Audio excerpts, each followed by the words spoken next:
Willie Rwari, a refugee from Burundi, has been in Kenya for the last 7 years without a regular source of income. He holds a diploma in mechanical training from Burundi and an additional one from Kenya. Yet, he has been unable to find steady employment in the country's capital, Nairobi.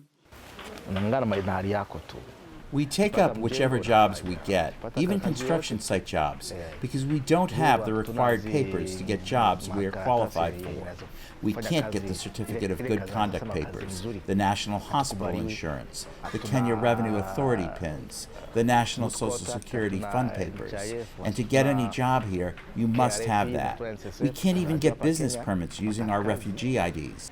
Rwari's hopes of getting a decent job now lies with the speedy implementation of the new Refugees Act that Kenyan President Uhuru Kenyatta recently signed into law. The law paves the way for refugees to integrate into the Kenyan economy and social life.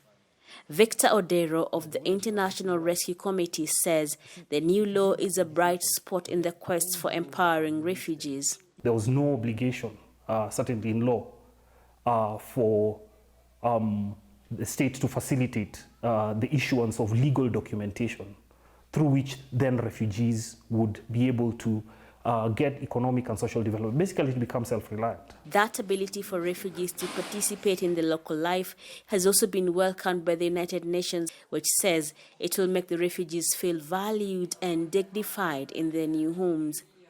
Integration for refugee is critical. One, because refugees don't want to be the other, and they want to continue their life while seeking asylum in host country until they can return to their country safely.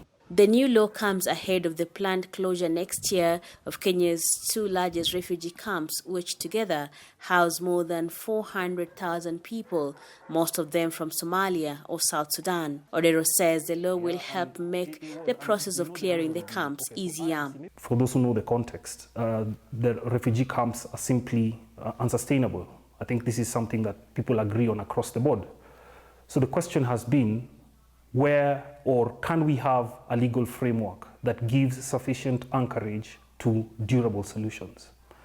And what we can see from this legislation is that it moves things forward. It is actually progressive. The close to 500,000 refugees in Kenya, just like Rwari, want the laws to take effect soon so that they can get the chance to earn a decent living outside of the camps.